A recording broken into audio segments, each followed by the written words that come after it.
સહજાનંદ સ્વામી મહારાજની જય, હરિકૃષ્ણ મહારાજની જય, સ્વામિનારાયણ ભગવાનની જય. આવી અક્ષરધામથી અવનીમાં જે દેહધારી થયા, આપા સુખ અપાર ભક્તજનને દિલે ધરી ને દયા. કીધા ચારુ ચરિત્ર ગાન કરવા, જેને કરુણા કરી. વંદુ મંગળ મૂર્તિ ઉરધરી, સર્વોપરી શ્રી હરિ. પરમ કૃપાળુ આરાધ્ય ઈષ્ટદેવ ભગવાન શ્રી સ્વામિનારાયણ, પૂજ્ય ગુરુદેવ શાસ્ત્રીજી મહારાજ, પૂજ્ય ગુરુ મહારાજ, પૂજ્ય સ્વામી, તમામ શિક્ષક શ્રીઓ, મહારાજને વાલા તમામ વિદ્યાર્થીઓ અને તમામ ભક્તજનોને ભાવથી જય સ્વામિનારાયણ. હરે હરે.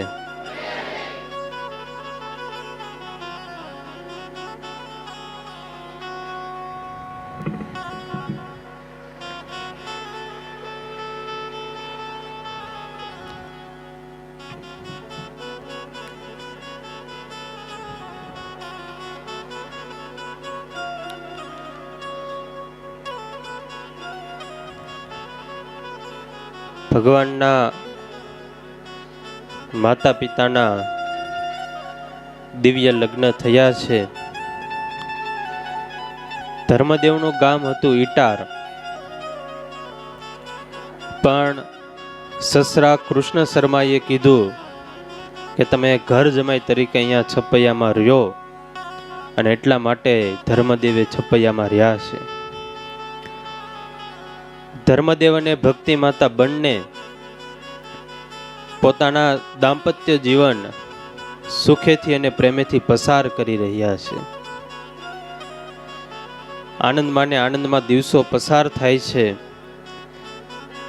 વિક્રમ સંવત 1818 અને શ્રાવણ સુધી અષ્ટમીને દિવસે ધર્મદેવને ત્યાં પ્રથમ પુત્રનું પ્રાગટ્ય થાય છે. પુત્રને જોતા જ સૌના મન એના તરફ ખેંચાય છે, એટલે પછી એમનું નામકરણ કરવામાં આવ્યું છે અને એમનું નામ રામ પ્રતાપ પાડવામાં આવ્યું છે. હવે ધર્મદેવને ત્યાં અઢળક સંપત્તિ હતી. એ દાન તો રોજને માટે કરતા, પરંતુ આવો દેવ સમાન પુત્રનો જન્મ થયો પછી તો કયા પિતાને આનંદ ન હોય. દાન તો રોજને માટે કરતા, પણ પુત્રના જન્મના આનંદમાં અઢળક દાન કરવા લાગ્યા છે. સોના અને ચાંદીના ધાતુ પાત્રો ધર્મદેવ બધાને દાનમાં આપવા લાગ્યા છે, અને ચારેય બાજુ ધર્મદેવની કીર્તિ એ વધવા લાગી છે. આમ તો માણસની જેમ જેમ કીર્તિ વધે તેમ તેમ તેના શત્રુઓ પણ વધે. આ દુનિયાનો નિયમ છે કે જેમ તમારી કીર્તિ વધે, તમારી પ્રતિષ્ઠા વધે, એમ તમારા વિરોધ કરવા વાળા, તમારા શત્રુઓ એ પણ સાથે સાથે વધે. દરેકને દરેક વસ્તુ ગમે એ કાંઈ જરૂરી નથી. બસ આપણા દિલની અંદર એવી કોઈ મેલી મુરાદ ન હોવી જોઈએ. આમ તો એક શબ્દ લખાણો, અજાત શત્રુ. અજાત શત્રુ એટલે શું? આપણો કોઈ શત્રુ હોવો જોઈએ નહીં. કદાચ સામેવાળા આપણા શત્રુ હોય, એને આપણી સાથે દુશ્મનાવટ હોય તો એને મુબારક છે, પણ આપણો કોઈ શત્રુ હોવો જોઈએ નહીં, એને અજાત શત્રુ કહેવાય. ત્યારે આવું ધર્મદેવનું આટલું બધું પવિત્ર જીવન અને ચારેય બાજુ એની કીર્તિ વધવા લાગી અને એના કારણે કેટલાય અસુરો એ ઈર્ષાની આગમાં બળવા લાગ્યા. આમ તો જ્યારે દુર્વાસા મુનિએ શ્રાપ આપ્યો બદ્રિકાશ્રમની અંદર, એ શ્રાપના લીધે ઋષિ મુનિઓ તો આ ભૂમંડળની અંદર આવ્યા, પણ સાથે સાથે એને હેરાન પરેશાન કરવા માટે પણ પૂર્વના જે બધા અસુરો હતા એ પૂર્વેનું બધું વેર યાદ કરીને એ પણ આ સાધુને ઋષિ મુનિઓને બધાને હેરાન પરેશાન કરવા માટે, કષ્ટ આપવા માટે આ ભૂમંડળની અંદર આવ્યા. આમ તો ભગવાનને સૌથી વાલા એમના સંતોને ભક્તો છે. જો એના ભક્તોને આપણે દુખી કરીએ તો આપણા ધર્મ માર્ગનો નાશ થાય, અને ધર્મ માર્ગનો નાશ જ્યારે થાય ત્યારે વાતાવરણ જ એવું કલુષિત ઊભું થઈ જાય કે ત્યાં પછી ભગવાન કોઈ પણ રીતે આવી શકતા નથી. અનાદિકાળથી આ નિયમ રહ્યો છે કે આસુરી તત્વો હંમેશા દેવી તત્વોના શુભ કાર્ય રૂપની અંદર, યજ્ઞની અંદર હાડકા નાખતા આવ્યા છે. કોઈ વ્યક્તિ એકલી હોય પણ જો એની સાથે ભગવાન હોય ને તો એ બહુમતીમાં છે, અને ઝાઝા લોકો એ હંમેશા સાચા જ હોય એવું નિયમ નથી, એ પાક્કું આપણે કહી શકાય નહીં. ત્યારે આ બધા જ અસુરો ભેગા થયા, એકત્રિત થયા કે આપણે ધર્મદેવની કીર્તિને હવે વધવા દેવી નથી, અને હવે ધર્મદેવ કઈ રીતે ગરીબ થાય, કંગાલ થાય, અપકીર્તિ એને કઈ રીતે મળે એવું આપણે કંઈક કરીએ. ઈર્ષા દેખે દોષ પરના, ભાડે નહીં પોતાની ભૂલ, અમાપને માપવા જાય વળી કરે અમૂલનું મૂલ. આપણે જીવનમાં બીજા સાથે ઈર્ષા ગમે એટલી કરીએ જીવનની અંદર, પણ જે ફળ દેનારા છે ભગવાન છે એ તો એને સારું ફળ આપે ને આપે જ. આપણે ગમે એટલી ઈર્ષા કરીએ તોય. અને માણસને પોતાના જે હોય એની સાથે જ ઈર્ષા થાય. નજીકના જે માણસો હોય એની હારે બધાને ઈર્ષા થાય. ગામ ગમે એટલું આગળ જાય એનો કાંઈ એને વાંધો હોય નહીં, પણ મારો ભાઈ આગળ જવો જોઈએ નહીં. પોતાના નજીકના વ્યક્તિ હોય એ આગળ જાય તો એનાથી સહન થાય નહીં. પણ જેના ભાગ્યમાં જે લખ્યું હોય એ ભગવાન એને એટલું આપે જ. આજે લોકમાં દેરાણી જેઠાણી વચ્ચે ઈર્ષા હોય, આડોશી પાડોશી વચ્ચે ઈર્ષા હોય, બે સગા ભાઈઓ હોય તો પણ એની વચ્ચે ઈર્ષા હોય. નજીકના જે વ્યક્તિ હોય એની સાથે જ ઈર્ષા એ વધારે થતી હોય. અમેરિકા વાળો ગમે એટલો આગળ વયો જાય તો એનો કોઈને કાંઈ વાંધો નથી, પણ મારો ભાઈ આગળ જવો જોઈએ નહીં. ભાઈઓ હોય આપણા નજીકના હોય એને જોઈને બધાએ રાજી થવું જોઈએ. એ BMW લાવ્યો હોય અને આપણે ઈર્ષા કરીને પછી ઓલા 3 પૈડાવાળો ટેમ્પો લાવીને ઘોબો પાડી દઈએ. ઈર્ષા કરી એની કરતા જો પ્રેમથી સંબંધ રાખીએ તો ક્યારેક એ બિચારાને એમ થાય ને કે ભાઈ હાલો આને હું BMW માં બેહાડું. હવે આપણે કોઈ દી 3 પૈડાના 4 પૈડા થવાના ન હોય, નો કોઈ દી BMW માં બેહવા મળવાનું હોય, પણ તોય ઈર્ષા કરવા જાય. ત્યારે જો સંબંધ સારા રાખીએ તો પરિવારમાં ક્યારેક એ આપણને ઉપયોગી બને. ઈર્ષા એવી ખતરનાક વસ્તુ છે કે માણસને અંદરથી બાળા કરે છે, ઊંઘ પણ નથી આવવા દેતી. અને આજે ઈર્ષા એ નાના માણસોમાં હોય એમ નહીં, ક્યારેક ક્યારેક મોટા માણસો હોય, પૈસાવાળા હોય, એની અંદર પણ ઈર્ષા આવી જાય. કોઈક બહુ મોટી કંપની ચલાવતા હોય ને એની બાજુમાં જ બીજી મોટી કંપની કરે એટલે આ બિચારો એસી વાળી રૂમમાં સૂતો હોય તોય નીંદર ન આવે, કારણ કે ઈર્ષા છે જ એવી વસ્તુ. આપણે જાણીએ છીએ એક દ્રષ્ટાંત, દુર્યોધન કેટલું રાજ મેળ્યું પણ એને પાંડવો સાથે અંદરથી ઈર્ષા એટલી બધી હતી કે આખી જિંદગી એને ઈર્ષામાં ને ઈર્ષામાં લડવામાં જ પસાર કરી. બાકી થોડું ઘણું રાજ મેળવ્યું હોત ને જો એમાં સંતોષ માણી લીધો હોત, ઈર્ષા ન કરી હોત તે રાજ્ય એને મળત. પણ ઈર્ષા એટલી બધી કરી કે ઠેઠ મૃત્યુ સુધી એને સંતોષ જ થયો નહીં અને ઈર્ષાની અંદર એ બળતો રહ્યો. કિસી ને કહા હૈ આગ કી જરૂરત યહાં નહીં પડતી. ઈર્ષાની બાબતમાં લખાણું किसी ने कहा है आग की जरूरत यहाँ नहीं पड़ती, यहाँ आदमी आदमी से जलता है। અહીંયા કાંઈ આગની જરૂર ન પડે, માણસ જ માણસથી હળગે. ત્યારે ઈર્ષા આવી છે. આકાશમાં ચાંદો ઉગ્યો હોય એને જોઈને ઓલા આજ્ઞા ચોમાસામાં હોય ને લબક જબક થતા હોય, એ આજ્ઞા ઈર્ષા કરવા જાય ચંદ્રની આગળ તો એ પછી દુઃખી જ થાય, એનું કંઈ બીજું થાય નહીં. ત્યારે આ ચાંદ અને આજ્ઞા બંનેને જોઈને એક લખાણું, ચાંदा ज्यादा रोशन है तो रहने दो, चांदा ज्यादा रोशन है तो रहने दो, जुगनू भैया तुम जला मत करो. એટલે કે એ રોશન છે તો એને રહેવા ગયો, તો ખોટો હળગમાં. પણ બધાને એકબીજાની રોશની બુજાવવામાં જ મજા આવે, પોતાની અંદરની રોશની એ કોઈને પ્રગટાવી નથી. આમ તો ઇંગ્લેન્ડની અંદર અહીંથી અલગ અલગ બધા દેશોમાંથી દેડકાઓની સપ્લાય થતી ઇંગ્લેન્ડની અંદર. હવે ઇંગ્લેન્ડ વાળા કંઈક કરતા છે દેડકાનું, એટલે અલગ અલગ દેશોમાંથી દેડકાને પકડી પકડીને હરખા વ્યવસ્થિત રીતે પાર્સલમાં પેકિંગ કરીને ઇંગ્લેન્ડમાં મોકલવામાં આવે. હવે ભારતવાળા મોકલે દેડકાઓ, પણ ભારતવાળા એવા કે ખુલ્લું મોટું તપેલું લે, એમાં દેડકા ભરી દે અને જહાજમાં એને મૂકીને મોકલી દે. હવે દેડકા બધા દેશોમાંથી જતા હતા ને ઇંગ્લેન્ડ ઉતરા દેડકાઓ, એટલે ત્યાંના કોઈ અધિકારી છે ને જોયું કે દેડકા આવ્યા, હવે બધા વ્યવસ્થિત પાર્સલમાં આવ્યા હોય અને અહીંયા ભારતથી જે આવ્યા હોય એ મોટા તપેલામાં આવ્યા હોય. એટલે પૂછ્યું કોઈને કે આ દેડકા ક્યાંથી આવ્યા, તો કે ઇન્ડિયાથી આવ્યા. એ કે એ આવ્યા એનો વાંધો નહીં, પણ હવે આ દેડકા ખુલ્લા તપેલામાં કાંઈ પેકિંગ નહીં, કાંઈ ઉપર ઢાંકેલું નહીં, તો આ દેડકા એટલો મોટો રસ્તો કાપીને આવ્યા તો બહાર કોઈ ન નીકળી જાય.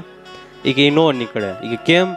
એ કે જેવો એક દેડકો ઉપર ચડીને નીકળવા જાય ત્યાં હેઠા ઉભેલા બધાનો ટાટિયો ખાઈને નીચે નાખે, કોઈને જવા જ દેવા નથી બહાર. એક ઉપર ચડ્યો હોય ત્યાં બધા શું કરે, ટાટિયો પકડીને હેઠે નાખે. ત્યારે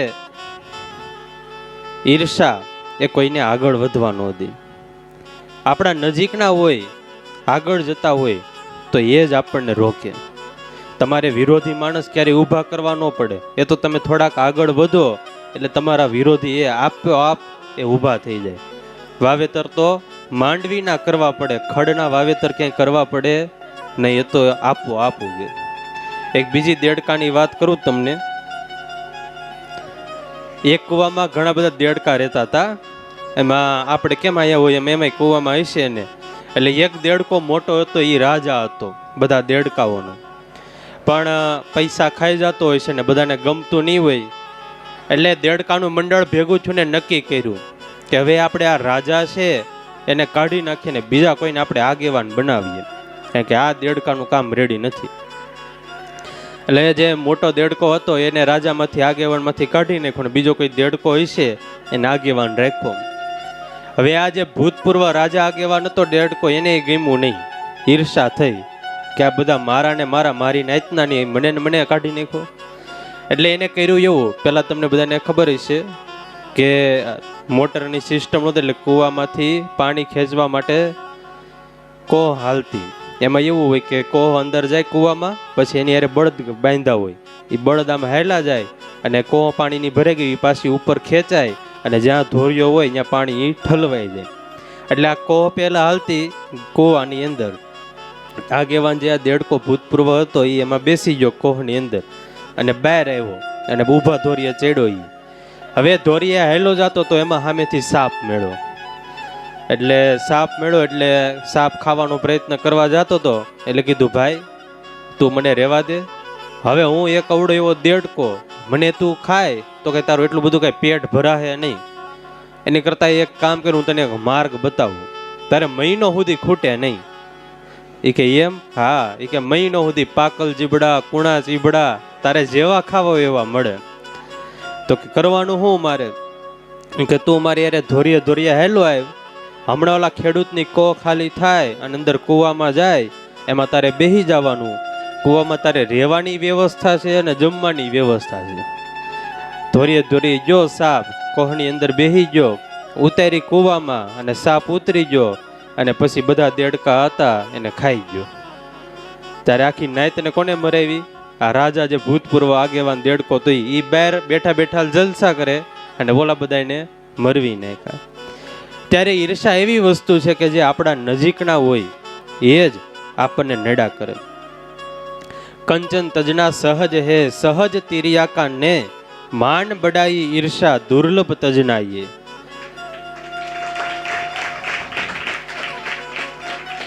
ઈર્ષા તજવી, ઈર્ષા છોડવી એ અઘરું છે.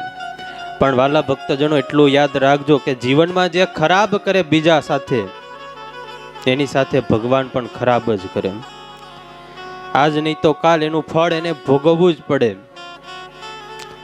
ભારતની ઇતિહાસમાં બનેલી એક ઘટના, જેને આપણા ભારતની સ્વતંત્રતા માટે હસતા હસતા પોતે ફાંસી ઉપર ચડી ગયા એવા 3 વીર જવાનો, ભગતસિંહ, સુખદેવ અને રાજગુરુ. આ ત્રણેયની શહીદીનો એક પ્રસંગ. આમ તો તારીખ 24 માર્ચ 1931ના રોજ આ ત્રણેયને શહીદી આપવાની હતી, ફાંસી ઉપર ચડાવવાના હતા. તારીખ નક્કી થઈ એટલે બધા જ લોકો એમને મળવા માટે ત્યાં બધા આવ્યા લાહોરની જેલમાં. પણ બધા લોકો મળવા માટે આવ્યા ને ભીડ જમાણી એટલે ત્યારે એક રાજ રમત રમાણી, ષડયંત્ર રચાણું. આપવાની હતી ફાંસી 24 માર્ચના રોજ, એની બદલે 23 માર્ચના રોજ ત્રણેયને કોઈને ખબર ન પડે એવી રીતે ગુપ્ત રીતે ફાંસી આપી દીધી. બહાર લોકોની ભીડ જામી છે, અહીંયા અંદર ફાંસી આપી દીધી અને પાછળ જેલની દિવાલ તોડીને ત્યાંથી બહાર કાઢ્યા અને સતલજ નદીના કિનારે ત્રણેયના શરીરને અગ્નિદાહ આપી દીધો, સળગાવી દીધા. પછી આ બધું જ જે કૃત્ય કર્યું હતું, ષડયંત્ર રચ્યું હતું, એ મોહમ્મદ નામનો કોઈ વ્યક્તિ હશે એને આ બધું ષડયંત્ર બનાવ્યું હતું અને આ બધોમાં એનો હાથ હતો મુખ્ય. સમય પસાર થયો, 1947માં ભારત દેશ આઝાદ થયો. પછી ભારત અને પાકિસ્તાનના 2 ભાગલા પડ્યા અને જે જગ્યાએ લાહોર જેલ હતી એ આખી જેલને તોડીને ત્યાં સરસ મજાની એક સોસાયટી બનાવવામાં આવી. હવે જે ફાંસીનો માચડો હતો એ માચડો બરોબર સર્કલમાં આવ્યો. વચ્ચે આપણે કેમ રોડ વચ્ચે સર્કલ હોય ત્યાં સજેવું હોય એ રીતે માચડો સર્કલમાં આવ્યો એટલે સોસાયટી વાળાએ પછી એ સર્કલમાં ને સર્કલમાં રહેવા દીધું અને એની બાજુમાંથી રસ્તો પડે. બનાવ એવો બન્યો કે 1974ની અંદર જે વડાપ્રધાન હતા એને પોતાના દુશ્મન કાસુરી એને મારવા હતા. એટલે ઘણા સમયથી ષડયંત્ર બનાવતા હતા, પ્રયત્ન કરતા હતા, પણ કોઈ પણ રીતે આ કાસુરીને મારી શકતા નહીં. એટલે એક વખત ત્યાંથી હવે આ રોજ કાસુરીને પસાર થવાનું હશે, એક વખત ષડયંત્ર બનાવવામાં આવ્યું કે આજ તો આપણે કાસુરીને મારી નાખીએ. દિવસ 23 માર્ચ 1974 સવારના 9 વાગ્યાનો સમય અને આ માચો ફાંસીનો જે માચડો હતો, સર્કલ હતું, એની પાસેથી આ કાસુરીની કાર પસાર થઈ અને ડાબી બાજુએ બેસતા દૂરથી બંદૂકની ગોળીનું ફાયરિંગ થયું. અંદર ગોળી ગઈ પણ ખરા, વાગી પણ ખરા, પણ આજે બન્યું એવું કે એ જગ્યાએ કાસુરી બેઠા નહોતા, એની બદલે બીજું કોઈક વ્યક્તિ જ હતું. હવે આ ગોળી વાગી પછી એ લાશને જ્યારે બહાર કાઢવામાં આવી અને પછી જોયું તો 23 માર્ચના દિવસે વીર જવાનોને જે ફાંસીએ ચડાવી દીધા હતા, એ જે ષડયંત્ર રચ્યું હતું, એ ષડયંત્ર જે મોહમ્મદે રચ્યું હતું એનો એકનો એક યુવાન દીકરો હતો, એને આ ગોળી વાગી ગઈ હતી. એ જ દિવસ 23 માર્ચનો, એ જ સમય સવારના 9 વાગ્યાનો અને એ જ જગ્યા જ્યાં ફાંસીનો માચડો હતો ત્યાં એને ખરાબ કર્યું દેશ સાથે, 3 વીરો સાથે, તો એનું ફળ એના દીકરાને ભોગવવું પડ્યું. ત્યારે જે પણ ખરાબ કરે એ આજ નહીં તો કાલ, કાલ નહીં તો પછી એ ભગવાન એને ફળ આપે ને આપે જ. ત્યારે આજે ધર્મદેવ આંગણે કોઈ પણ આવે ભિક્ષા માગવા માટે, અંધન લેવા માટે, એને છૂટા હાથે દાન આપે છે, વસ્ત્ર આપે છે. આ બધા અસુરોએ નક્કી કર્યું કે આપણે અલગ અલગ વેશ ધારણ કરીને જઈએ અને એટલી ભિક્ષા માગીએ કે ધર્મદેવ ગરીબ થઈ જાય. પણ વાલા ભક્તજનો, સૃષ્ટિ જ્યારથી શરૂ થઈ ત્યારથી નિયમ છે કે જે પણ દાન કરે, આમ તો ગાંધીજી એવું કહેતા કે કોઈ પણ વ્યક્તિ દાન દેતા દેતા ગરીબ થઈ ગયો હોય એવું મારી જિંદગીમાં અત્યાર સુધી એક પણ દાખલો મેં જોયો નથી. તુલસી પંછીન કે પીએ ઘટે ન સરિતા નીર, દાન દિયે ધન ના ઘટે જો સહાય રઘુવીર.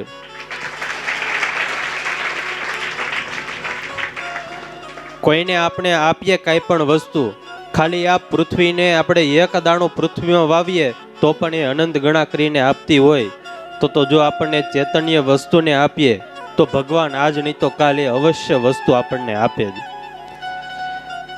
આમ તો ભોજ રાજા છૂટા હાથે દાન કરતા, બધાને ખૂબ દાન આપતા. એટલે કોઠારના તળિયા પછી દેખાવા લાગ્યા છે. એટલે કારભારી દીવાન છે એને કીધું ભોજ રાજાને, એને વિચાર આવ્યો કે આવી રીતે જો છૂટા હાથે દાન આપે છે રાજા, તો આવી રીતે દાન આપ્યા કરશે તો પછી તળિયા ખાલી થઈ જશે. હવે ભોજ રાજાને કાંઈ કહી તો શકે નહીં. એટલે એક બ્લેક બોર્ડ હતું, એની ઉપર એને લખ્યું કે રાજા આપતકાળ માટે થોડું સંઘરીને રાખવું જોઈએ. સામે કહી શકે નહીં. એટલે ભોજ રાજાને આવી રીતે બ્લેક બોર્ડ ઉપર લખીને સંદેશો આપ્યો. ભોજ રાજા ત્યાંથી પસાર થયા ને જોયું રાજાએ કે આવી રીતે મને મારી સામે તો કહી શકતા નથી, પણ અવ્યક્ત રીતે સંદેશો તો આપ્યો. એટલે ભોજ રાજાએ બીજી પંક્તિ લખી નીચે કે ભાગ્યશાળીને ક્યારેય આપતકાળ હોય નહીં. પછી દીવાનજીએ પાછી પંક્તિ વાંચી કે રાજાએ પ્રત્યુત્તર આપ્યો કે ભાગ્યશાળીને આપતકાળ ન હોય. એટલે એ વાંચીને પાછી દીવાનજીએ નીચે ત્રીજી પંક્તિ લખી કે ભાગ્ય ક્યારે રીસાય એનું પણ ક્યાંય નક્કી હોતું નથી. પાછા રાજા નીકળ્યા ને વાંચી પંક્તિ કે ભાગ્ય ક્યારે રીસાય એવું નક્કી નથી, એ લખ્યું દીવાનજીએ. એટલે ભોજ રાજાએ પછી પાછો જવાબ લખ્યો અને એવું લખ્યું કે ભાગ્ય રીસાય ત્યારે સંઘરેલું પણ રહેતું નથી, માટે મને અત્યારે છૂટા હાથે તમે દાન આપવા દો.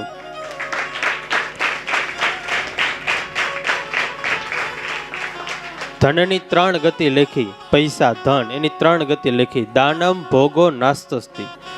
પેલું દાનમાં વાપરો, દાનમાં ન વાપરવું હોય તો ભોગ ભોગવવામાં, એ તો બધા વાપરે જ. અને જો એમાં ન વાપરો દાનમાં કે ભોગમાં, તો ત્રીજું એનો વિનાશ, એનો નાશ તો છે જ.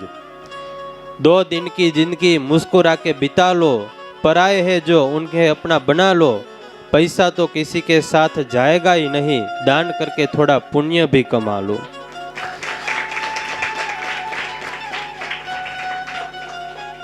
દાન આપે એ જ ધનનો માલિક છે, બાકી તો બધા ધનના વોચમેન છે. શાસ્ત્રોની અંદર એવું લખાણું, સદ હસ્તમ સમાહર સહસ્ત્ર હસ્તમ ચ કિર. એટલે કે 100 હાથથી તું ભેગું કર અને 1000 હાથથી તું વિતરણ કર. 100 હાથથી તું ભેગું કર અને 1000 હાથથી તું વિતરણ કર. ધર્મદેવ આજે દાન આપે, પણ જેમ જેમ દાન આપે એમ એની સંપત્તિ અઢળક વધતી જાય. કારણ કે દાન આપે છૂટા હાથે, એટલે છપૈયા ગામના બધા વાસીઓ સજ્જન લોકો બધા આવે, અરે ધર્મદેવ તમે તો બધાને ખૂબ દાન આપો છો, લ્યો ધર્મદેવ આ 2 ગાડા અનાજ તમે રાખો, આટલું કઠોળ તમે રાખો, આલ્યો આ પૈસા તમે આને દાન આપજો. એવી રીતે સજ્જન લોકો છપૈયા વાસીઓ બધા આવે અને ધર્મદેવને આપવા લાગ્યા. ધર્મદેવ અઢળક સંપત્તિ વાળા થતા ગયા, શ્રીમંતાઈ વધતી ગઈ. આમ તો બીજાના દુઃખને જોઈને દુઃખી થવું હજુ સરળ છે, પણ બીજાના સુખને જોઈને દુઃખી થવું એ તો સહજ છે. અસુરોને ઈર્ષા થઈ છે કે ધર્મદેવ તો ગરીબ થતા નથી, દિવસે ને દિવસે એની શ્રીમંતાઈ વધતી જાય છે, હવે કરવું શું? એટલે બધાએ વિચાર કર્યો કે હવે તો એક ઉપાય છે, ધર્મદેવ આવી રીતે ગરીબ થશે નહીં. આપણે ધર્મદેવ પાસે જઈએ અને જે પણ આપણને અન્ન આપે, અનાજ આપે, પૈસા આપે, એનો આપણે પાપના માર્ગે ઉપયોગ કરીએ. ધર્મદેવની પાસે જાય ભિક્ષા માગવા માટે, ધર્મદેવ અનાજ આપે, એ અનાજને વેચી નાખે અને એમાંથી જે પણ પૈસા આવે એનું દારૂ પીવે, માંસ ખાય, વ્યભિચારમાં વાપરે, આવી રીતે પાપ કર્મ કરવા લાગ્યા. ધર્મદેવની પાસે પૈસા માગવા માટે જાય અને ધર્મદેવ બધાને પાછા રાજી થકા પૈસા પણ આપે. કોઈ આવે ધર્મદેવની પાસે, હે ધર્મદેવ શું કરીએ, અમારા દીકરીના લગ્ન કરાવવા છે પણ પૈસાનો જોગ બનતો નથી, કાંઈક પૈસા 5000 આપો તો દીકરીનો પ્રસંગ થઈ જાય. ધર્મદેવ કે લ્યો ભાઈ આ 5000 રૂપિયા. હાજી પૈસા આપે ત્યાં બીજું કોઈ વ્યક્તિ આવે, અરે ધર્મદેવ મારે તો મરવાનો વારો આવ્યો છે. અરે ભાઈ શું થયું? બસ જો આ દીકરી છે કેટલાય દિવસથી ઘરે છે, કરિયાવરમાં 10 તોલાનો દાગીનો માગે છે, જો તમે કંઈક સહાય કરો તો થાય, બાકી તો હવે મારે મરવાનો વારો આવશે. ધર્મદેવ એને દાગીનો આપે. ત્યાં પાછું કોઈક ત્રીજું ટોળું આવે, એક નવો જ ફતવો લઈને આવ્યું હોય, અરે ધર્મદેવ મારી ઘરે મારી માં અને મારી પત્નીને ફાવતું નથી સાથે, જો તમે થોડાક રૂપિયા આપો તો મારું અલગ ઘર થઈ જાય. ધર્મદેવ એને પૈસા આપે. આવી રીતે છૂટા હાથે ધર્મદેવ બધાને પૈસા આપવા લાગ્યા. આમ તો અન્નદાનના સૌ કઈ અધિકારી છે, માણસ પાપી હોય કે પુણ્યશાળી, નીચામાં નીચી કક્ષાનો વ્યક્તિ હોય એને પણ આપણે અનાજ આપી શકીએ, અન્નદાન કરી શકીએ. પણ પૈસા આપવા હોય, શાસ્ત્રોની અંદર એવું લખાણ કે તમારે જો દાન કરવું હોય, પૈસા આપવા હોય તો એનું આચરણ પહેલું જોવું.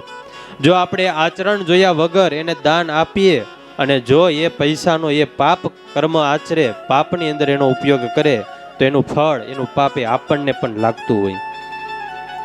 ત્યારે અસુરોના પાપનું ફળ ધર્મદેવને મળવા લાગ્યું અને માણસના પાપ કર્મ જ્યારે જોર કરવા લાગે ત્યારે ગમે એટલી સંપત્તિ હોય એ હાથમાં રહેતી નથી. લક્ષ્મી પ્રાપ્ત કરવી હોય અથવા તો પ્રાપ્ત લક્ષ્મીને લાંબા સમય સુધી, ચિરકાલ સુધી સ્થિર રાખવી હોય તો હંમેશા માનવીને પાપથી ડરતા રહેવું પડે. દૂધની અંદર પડેલું લીંબુનું એક ટીપું જેમ દૂધને ફાડી નાખે છે, એમ મનુષ્યનું પાપ કર્મ પણ એ તમામ સારા કર્મોને, સકૃતોને એ નાશ કરી નાખે છે. જ્યાં જ્યાં પાપ કર્મ આચરણ થતું હોય ત્યાં ક્યારેય પણ લક્ષ્મીજી ટકતા નથી.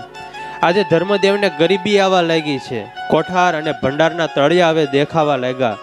એક સમય એવો હતો કે ઘરની અંદર કોઈ પણ આવે ત્યારે એને છૂટા હાથે દાન આપતા, પણ આજે ઘરમાં અનાજનો એક કણિકો પણ વધ્યો નથી. ધીરે ધીરે ગરીબ થવા લાગ્યા છે. આજે અસુરોનું ધાર્યું નિશાન પાર પડ્યું છે. ધર્મદેવની ઘરે વાસણો તો છે, પણ વાસણમાં રાંધવા માટે એક પણ અનાજનો દાણો રહ્યો નથી. આખી સૃષ્ટિ ધર્મદેવથી વિપરીત થઈ હોય એવું આજે ધર્મદેવને લાગ્યું છે. ધર્મદેવ પાસે કાંઈ નથી, છતાં અસુરો બધા બ્રાહ્મણો સાધુનું વેશ ધારણ કરીને આવે. હે ધર્મદેવ ભિક્ષામ દેહી. ધર્મદેવ સામે હાથ જોડે, અરે સાધુ પુરુષ, હવે તો મારા ઘરમાં કાંઈ રહ્યું નથી તમને આપવા જેવું, માટે મને ક્ષમા કરજો. પણ સામે અસુરો રૂપ બદલીને આવ્યા હોય, અરે ધર્મદેવ, તમારે તો દાન દેવું નથી એટલે બાણા કાઢો છો, આવી વાતો કરો છો, તમે તો ગૃહસ્થ છો, તમારો ધર્મ છે કે અમને દાન આપવું જોઈએ, તમે અમને દાન આપતા નથી, અન્ન ધાન્ય આપતા નથી, અમે તમને શ્રાપ આપીએ છીએ, જાઓ તમારો નિકંદન નીકળી જાય. આવી રીતે ધર્મદેવને અમથો અમથો શ્રાપ આપે, છતાં ધર્મદેવ બધું જ સહન કરે. આવા શબ્દો બોલે એ પણ બધું સહન કરે. એક રાત્રે ધર્મદેવના આંગણામાંથી એ અસુરો બધા આવ્યા અને રાત્રે જે પણ ગાયો હતી એ બધી છોડીને લઈ ગયા. દિવસે દિવસે ધર્મદેવની અપકીર્તિ થવા લાગી. બે જોડી કપડાં પહેરવા સિવાય ઘરમાં બીજું કાંઈ પણ રહ્યું નથી અને અસુરો અવનવા કષ્ટો આપે, ભિક્ષા માગવા માટે આવે. રસ્તા ઉપરથી ધર્મદેવ નીકળે, ભક્તિ માતા નીકળે તો ત્રાસી નજરે જોયા કરે ને વાતું કરે, અરે જોવો આનો ધર્મ, ધર્મની પૂંછડી કહેવાય, પણ ગઈ રાત્રે કાલે એક ગાયને મારી નાખી, એક બ્રાહ્મણનું અપમાન કર્યું, શું આને ધર્મ કહેવાય? આવી રીતે કઠોર શબ્દ કહીને ધર્મદેવનું અપમાન કરે, ટીકા કર્યા કરે, એની નિંદા કર્યા કરે. સજ્જન પુરુષો કેટલું સહન કરે એની ક્યારેય પણ હદ હોતી નથી. જેમ સાચો શૂરવીર પુરુષ જરૂર પડે ત્યારે શૂરવીરતા દેખાડે એની હદ હોતી નથી. સાચો દાનવીર સમય આવે ત્યારે કેટલું દાન કરે એ નક્કી હોતું નથી. એમ સાધુ પુરુષ પણ જીવનમાં કેટલું સહન કરે ને એ પણ નક્કી હોતું નથી. બીજે દિવસે અસુરો આવે, ભિક્ષામ દેહી કરીને માગણી કરે. આજે ધર્મદેવ દુખી છે, ભક્તિ માતા દુખી છે. રામ પ્રતાપની ઉંમર 8 વર્ષની છે. મા બાપ તો એકને એક દિવસે ઉપવાસ કરીને જીવન પસાર કરે છે, પણ આ નાનકડો એવો દીકરો એ તો કેટલા દિવસ ભૂખો રહી. એ પણ પ્રાર્થના કરે, માં કંઈક જમવાનું હોય તો આપો, હવે તો પેટમાં પાણી વાગે છે. અને આવા શબ્દો જ્યાં બોલે ભક્તિ માતા સાંભળે એટલે ભક્તિ માતા ધ્રુજકે ને ધ્રુજકે રડવા લાગે. આ દુનિયાના તમામ દુઃખ સારા, પણ દારિદ્ર જેવું કોઈ દુઃખ નથી. એ તો માણસ જ્યારે ગરીબીમાંથી પસાર થાય ત્યારે એને ખબર પડે. ઘરના જે મોભી હોય એની વિષમ દેશકાળની અંદર કેવી પરિસ્થિતિ હોય, દશા હોય, એ તો ઘરના જે મુખ્ય જે વ્યવહાર કરતા હોય એને ખબર હોય. ધંધા વ્યવહાર ભાંગી પડ્યા હોય, મંદી હોય, આજીવિકા તૂટી ગઈ હોય, દીકરા દીકરીના ખર્ચા આવતા હોય, અભ્યાસના ખર્ચા હોય, ખાવા પીવાના મોજ મજાના ખર્ચા, આ બધું જ વધે. અને પછી કેમ છેડા ભેગા કરવા એ તો ઘરમાં જે વ્યવહાર સંભાળતા હોય, મોભી હોય, એ બધું જાણતા હોય. મરવાની આગળ એક ઘડીની વાર હોય ત્યાં સુધીના બધા જ વિચારો એના મનમાં ઘૂંટાઈ કરતા હોય. એમાંય જ્યારે દીકરીનો લગ્ન પ્રસંગ આવે, ઘરેણાની માંગણી મુકાણી હોય, પૈસા ન હોય, અને એ સમયે કોઈની પાસે પૈસા માગવા જઈને ઉછીના પૈસા પણ મળતા ન હોય, એ તો એની વેદના કંઈક અનોખી હોય, અને એ તો જે સમજતા હોય એ સમજી શકે. આજે ભગવાનના માતા પિતા, એને અન્ન ધન કાંઈ પણ મળતું નથી, અને આજે એ દિવસે ને દિવસે એની ગરીબી વધતી જાય છે. અન્નને અને દાંતને વેર થઈ ગયું છે. જેને ભગવાનને પ્રગટ કરવા હોય, પરમ સુખ સુધી પહોંચવું હોય, એને પાયામાં જીવનમાં દુઃખો ને કષ્ટો તો સહન કરવા જ પડે. ભગવાનના માતા પિતાને ખાલી બદન ઢકા એટલા જ કપડાં છે. પણ વાલા ભક્તજનો, આ કથા આપણને શીખવે છે કે જીવનની અંદર સમય અને સંજોગો ક્યારે માણસને ભીષણ આગમાં લઈ જાય એનો ક્યારે પણ નિર્ધાર નથી. જ્યારે સમય પલટો ખાઈ જાય ત્યારે ભલભલા માણસની બુદ્ધિ અને કૌશલ્ય પણ કામ આવતા નથી. તકદીર નહીં ચલતી હે તકદીર કે આગે. ભક્તિ માતા વિનંતી કરે, હે પતિદેવ, આપણે તો બ્રાહ્મણ છીએ, તમે કંઈક વૈદિક કર્મકાંડ કરાવો. અરે દેવી, શું કરવું મારે? બધી જ પરિસ્થિતિ એવી ઉલટી થઈ છે કે મારી પાસે હવે કોઈ આવતું નથી. અને જ્યારે માણસનો ખરો આપતકાળ આવે ત્યારે બધી બાજુના રસ્તાઓ બંધ થઈ જતા હોય છે. કોઈ રીતે છપૈયામાં મેળ પડ્યો નહીં. ભગવાન સ્વામિનારાયણની આજ્ઞા છે કે જ્યાં સુખેથી રહેવાતું ન હોય, શત્રુઓનો ખૂબ પરાભવ રહેતો હોય અને આજીવિકાનો પ્રશ્ન રહેતો હોય, તો એવું સ્થાન પોતાના ગરાસનું હોય, એ ગામ પોતાના ગરાસનું હોય, તો પણ એ છોડીને જતું રહેવું. ત્યારે આજે ધર્મદેવ એ પોતાનું છપૈયા ગામ છોડીને અયોધ્યામાં રહેવા માટે ગયા છે. પોતે ભયથી ભાગ્યા નથી, પણ આજ્ઞાથી ગયા છે. પણ પ્રારબ્ધો એક ડગલું પાછળ ને પાછળ. ભિક્ષા માગીને જ્યાં જમવા માટે બેસે ત્યાં જ સાધુ પુરુષો, અસુરો એ સાધુ પુરુષોના વેશ લઈને આવે અને ભિક્ષામ દેહી કરીને માંગણી કરે. ધર્મદેવ જમવાનું આપી દે, ભક્તિ માતા જમવાનું આપી દે, અને 8 વર્ષના રામ પ્રતાપભાઈ એના ભાગનું પણ જે હોય એ પણ અસુરોના વેશમાં આવેલા જે સાધુઓ હોય એ લઈ જાય. જીવનમાં જે સજ્જન માણસો હોય એ સહન બધું કરે, બાકી જે બીજા વ્યક્તિ હોય છે તો ના પાડી દે સહન કરવાની. ધર્મદેવની સજ્જનતા કેટલી છે, એટલી બધી ગરીબી છે, છતાંય કોઈ પણ માગવા માટે આવે તો પણ એને એ જે પણ કાંઈ નાનું મોટું મેળવું હોય એને આપી દે. કાંઈ પણ સંકોચ કર્યા વગર એને આપી દે.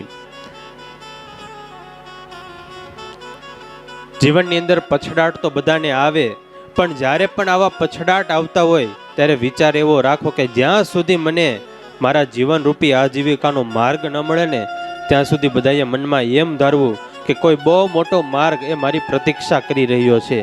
ગમે એ રસ્તે જો આપણે ચડી જઈએ તો મોટો માર્ગ પણ એ આપણે છોડી જતા હોય છે, છૂટી જતો હોય છે. આજે ધર્મદેવની ધીરજ એ ગમે એટલું કરે, અસુરો કષ્ટ આપે, છતાં અંદરથી ધીરજ એટલી બધી છે. એવું લખાનું, ધૈર્ય ધનાહી સાધવ, સજનનું ધન તો ધીરજ જ છે. આટલું રાખે યાદ તો વીરા, યાદ બીજું નવ રાખવું તારે. હાર 1000 મળે પણ હારથી તારા પ્રાણ ન હારે. એટલે કે 1000 વખત તને હાર મળે તોય તારી હિંમતને હારવા નહીં દેતો. તારા પ્રયત્ન તું શરૂ રાખજે. પણ આજની યુવા પેઢીને, ન્યૂ જનરેશનને વેઇટિંગ ગમતું જ નથી, કોઈને રાહ જોવી પડે એમ. આજે લોકો બધા બુદ્ધિશાળી થઈ ગયા, ખૂબ આગળ વધ્યા, પણ આજે બધાની દિવસે ને દિવસે ધીરજ ઘટતી જાય છે. જે અધીરો છે એ અધૂરો છે, જે અધીરો છે એ અધૂરો છે, અને જે ધીરો છે એ જ પૂરો છે. રોટલી બનાવતા તો તમને બધાને આવડતું હશે, આવડે ને? હા, તો આપણે જોઈએ, હમણાં ખબર પડશે કઈ રીતે રોટલી બને. પહેલા શું જોઈએ? લોટ.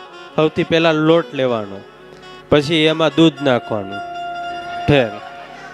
હા, પાણી પહેલા પાણી નાખવાનું. તેલ ને મીઠું તો હોય જ નહીં. પહેલા મીઠું નાખવાનું, પછી તેલ નાખવાનું, પછી પાણી નાખવાનું, પછી લોટ બાંધવાનો, પછી લુવા કરવાના, પછી વણવાની, પછી લોટી ઉપર મૂકવાની, પછી શેકવાની, પછી ખાઈ જવાની. જો આમાં ફેરવવાનું ન આવ્યું અને ભગવાનને ધરાવવાનું ન આવ્યું, કેટલી ધીરજ હશે ખબર પડી ગઈ ને બધાને. કાંઈ વાંધો, તમને બધાને રોટલી આવડે, લગ્ન પછી કામ આવશે.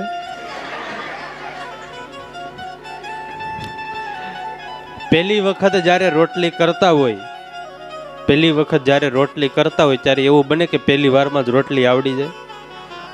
એ તો જે રોટલી બનાવતો એને ખબર હોય પેલા ભારત ને પાકિસ્તાનના નકશા જ થયા હોય. ઘણી વખત રોટલી બનાવતા હોય શરૂઆતમાં ને રોટલી હરખી ન થાય તો હું કે વેલણ બદલવું પડશે.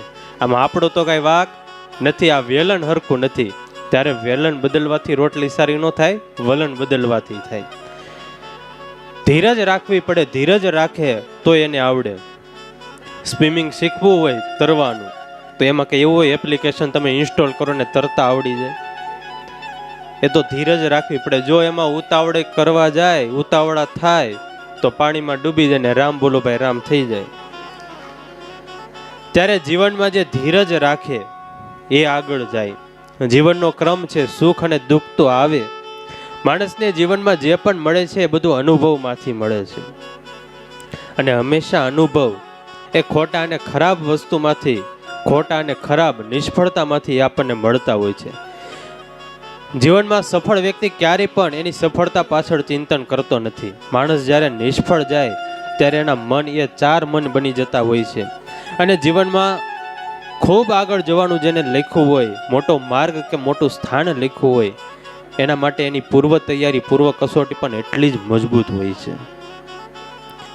જેને જીવનમાં ખૂબ આગળ વધવું એને સંઘર્ષમાંથી પણ એટલા જ પસાર થવું પડે. તમામ રીતે વ્યક્તિ જ્યારે ઘડાઈ જાય પછી એક દિવસ જીવનમાં એનો એવો આવે કે જે પણ એ શુભ કાર્યની શરૂઆત કરે એમાં ક્યારેય પણ કોઈ પણ આવરણ એને નડે નહીં, અને પછી એ ક્યારેય પાછો એ પડે નહીં. ત્યારે પ્રારંભ એ નિષ્ફળતા સ્વીકારીને જ બધાએ કરવો પડે. જેવડી જમીન હોય એવડો બંગલો ન હોય, અને જેવડો બંગલો હોય એવડું એનું દ્વાર ન હોય, અને જેવડું દ્વાર હોય એવડું એનું તાળું ન હોય, અને જેવડું તાળું હોય એવડી પાછી એની ચાવી ન હોય. ત્યારે એ ચાવી જો અવળી લાગી જાય, સવળી લાગી જાય એ ચાવી, તો મોટા મોટા તાળા પણ ખુલી જતા હોય છે. આમ તો એકવાર ચાવી અને હથોડી બંને વચ્ચે સંવાદ થયો. એટલે હથોડીએ કીધું કે ચાવી, તું લોખંડની, હું પણ લોખંડની. તું ખાલી નાની એવી, મારું શરીર કેવડું મોટું વજનદાર, તેમ છતાં પણ તું જ્યારે તાળું પાસે જા ત્યારે સરળતાથી તાળું ખુલી જાય. અને એટલો બધો વજન મારી પાસે છે, એટલી બધી મજબૂત હું છું, તો પણ જ્યારે હું તાળું પાસે જાઉં ત્યારે તાળું તો ખુલતું નથી. મારાથી પ્રહાર કેટલા બધા કરવામાં આવે તોય તાળું તો તૂટી જાય પણ ખુલે તો નહીં. કેટલાય પ્રકારના અવાજ કરે, બહુકારા બોલાવે, પછી એ તાળું તૂટે. આનું કારણ શું?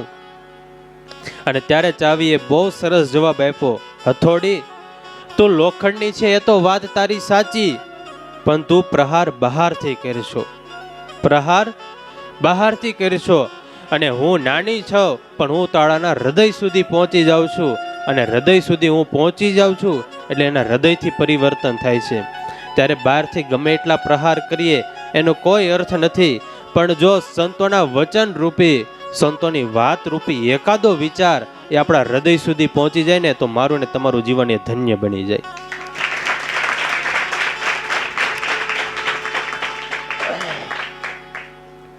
ભગવાનના માતા પિતા અયોધ્યામાં ખૂબ કષ્ટ સહન કરી રહ્યા છે, પણ પ્રારબ્ધ તો એનું પીછો જ છોડતું નથી. એટલે અયોધ્યા છોડીને ત્યાંથી કાશી ગયા છે. કાશીથી પ્રયાગ આવ્યા છે, અને ત્યાં ગુરુ રામાનંદ સ્વામીનો ભેટો થાય છે, મિલન થાય છે. ગુરુ રામાનંદ સ્વામી પાસેથી આશીર્વાદ લીધા અને પાછા છપૈયા આવ્યા. ગુરુના અનુગ્રહ સાથે છે, ધર્મદેવની સાથે, અને જીવન ધર્મયુક્ત અને પવિત્ર છે. ફૂલની સુગંધ પવનની જે બાજુ દિશા હોય ત્યાં જાય, અને ચારિત્રની સુગંધ એ તો ચારે દિશામાં જાય. ધર્મદેવનું જીવન તો આખું ધર્મમય જીવન છે. ક્યારે પણ એની આંખમાં ક્યારેય કોઈએ વિકારની દ્રષ્ટિના દર્શન કર્યા નથી. આખી જિંદગીમાં ક્યારેય પણ કોઈને હલકો શબ્દ ક્યારેય એને કીધો નથી. એવા ધર્મદેવ આજે ધર્મદેવ પોતાનું જીવન પાછું છપૈયાની અંદર શરૂ કરી રહ્યા છે. રોજને માટે ત્રિકાળ સ્નાન કરે, સંધ્યા કરે, હોમ કર્મ કરે. ભક્તિ માતા પણ આમ તો વાલા ભક્તો જેના જીવનમાં, જેના દિલમાં ભક્તિ હોય એનું જીવન જ સેવાપરાયણ હોય.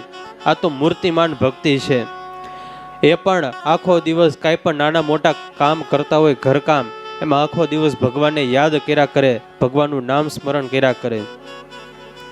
એક બાજુ ભક્તિ માતા ગાયું દોતા હોય તો બીજી બાજુ ધર્મદેવ સંધ્યા સમયે ગાયત્રી મંત્રનો જપ કરતા હોય.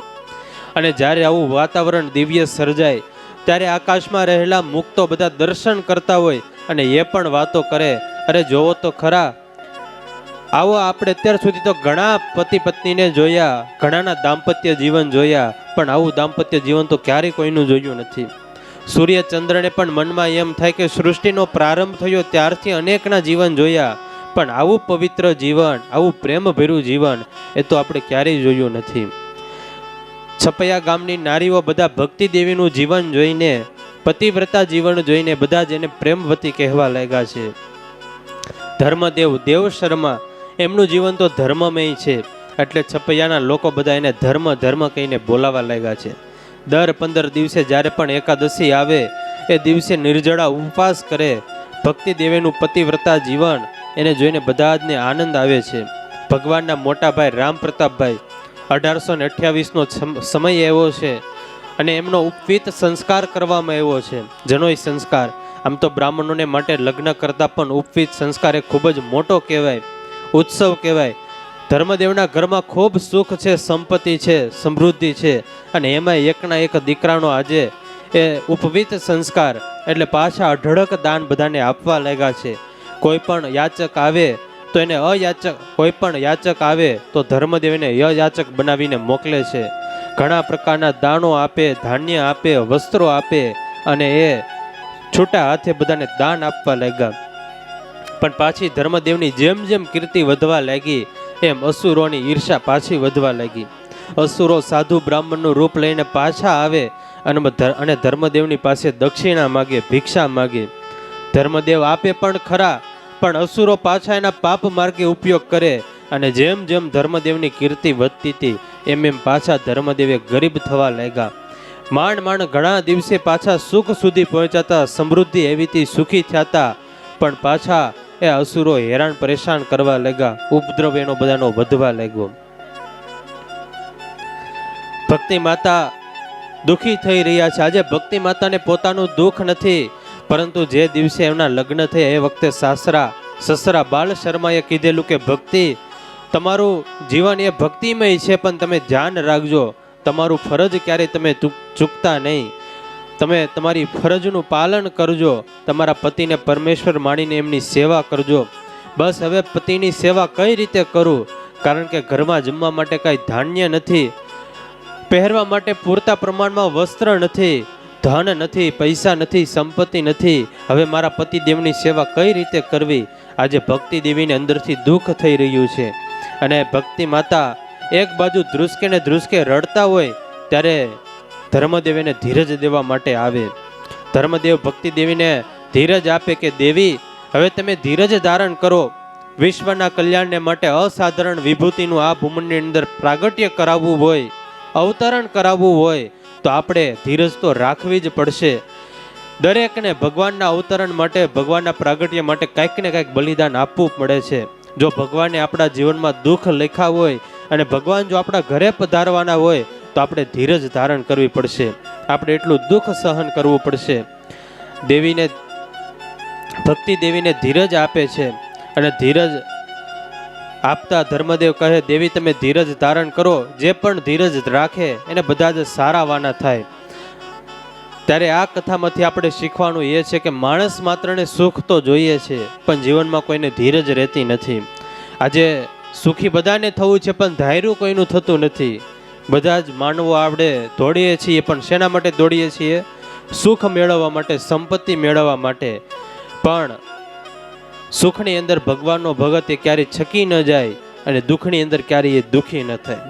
દરેક પરિસ્થિતિની અંદર એવું લખાણું ને, મોજમાં રહેવું રે મોજમાં રહેવું. જિંદગીની અંદર મોજમાં રહેવું. જો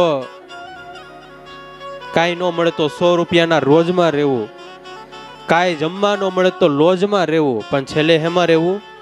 મોજમાં રહેવું. ત્યારે આપણી પરિસ્થિતિ જે પણ હોય એને અનુકૂળ થતાં આપણે શીખી જઈએ તો સુખ અને દુઃખની અંદર આપણે આનંદથી જીવી શકીએ. પણ આજે બધા જ ને ઘણાને એમ હોય પૈસા મળે પછી આપણે સુખી થશું, તો એ વાત ખોટી છે. 1 કલાક ડાન્સ કરવાના pop singer Michael Jackson 5 crore રૂપિયા લેતા. 1 કલાકના 5 કરોડ ગણી ન શકાય એટલી અઢળક સંપત્તિ હતી એની પાસે. સોનાના પલંગમાં પોતે સૂતા, પણ પોતાની બાયોગ્રાફીમાં એવું લખ્યું કે રાત્રે હું પોતે શાંતિથી સૂઈ શકતો નથી. 80,000ની 1 ગોળી, એવી તો 5 ગોળી ખાય ત્યારે એને રાત્રે ઊંઘ આવે. એટલી અઢળક સંપત્તિઓ હતી, છતાં પણ એ દુઃખી હતા. એ એવું કહેતા કે હું મારી જાતે આત્મહત્યા તો નહીં કરી નાખું ને, એવું મને ઘણીવાર વિચાર આવે છે. આ દુનિયાનો સૌથી ક્રૂર વ્યક્તિ હિટલર કહી શકાય. એ ક્રૂર વ્યક્તિ, એના ચહેરા ઉપર ક્યારેય પણ કોઈ હાસ્યની મુદ્રા જોઈ નથી. એ ક્રૂર વ્યક્તિને પણ એક સમયે ચાર્લી ચેમ્પલીએ સરસ મજાનું મૂંગી ફિલ્મ બનાવ્યું ને એને પણ હસેવા એવો આનંદિત વ્યક્તિ ચાર્લી ચેમ્પલિન એ એવું કહેતો કે હું ધારું તો આખી દુનિયાને, આખા વિશ્વને હું હસાવી શકું, પણ જો આખું વિશ્વ ભેગા મળીને પણ ધારે ને તો પણ મારા દુઃખ એ દૂર કરી ન શકે. કોઈ એને પૂછ્યું કે તમે વરસાદમાં શા માટે નાહવાનું વધારે પસંદ કરો, તો હું એને એવું કીધું કે હું વરસાદમાં નાહવાનું એટલા માટે પસંદ કરું કે ક્યારેક કદાચ મને મારું દુઃખ યાદ આવે ને જો રડવા લાગુ ને તો મારા આંસુડા કોઈ જોઈ શકે નહીં. ત્યારે આ બધા જ વ્યક્તિઓ પાસે અઢળક સંપત્તિઓ હતી, કેટલી બધી સંપત્તિઓ, તેમ છતાં પણ જીવનમાં એ બધા નિરાશમાં હતા. એને ક્યારેય પણ સુખ મળ્યું નહીં. શા માટે? કારણ કે એ પરિસ્થિતિને ઓળખી શક્યા નહીં. એ સમજણ એમની પાસે નહોતી. એને સુખ જોઈએ, જે ભગવાનનું સુખ જોઈએ, સત્સંગનું સુખ જોઈએ, એ જે પણ સમજણ જોઈએ જીવનની અંદર, એ સમજણ એના જીવનમાં નહોતી. ત્યારે જો સુખ એ પૈસાથી અને કીર્તિથી જ મળતું હોત તો આ બધા જ વ્યક્તિઓ સુખી હોત. પણ ખરેખરું સુખ એની અંદર નથી. સુખ તો સમજણની અંદર છે. કોઈ માણસ દુઃખમાં રડે છે, કોઈ માણસ દુઃખની સામે લડે છે, પણ જ્યારે પુરુષાર્થ પાંગળો બને ત્યારે ભગવાનની પ્રાર્થના જ કામ આવતી હોય છે.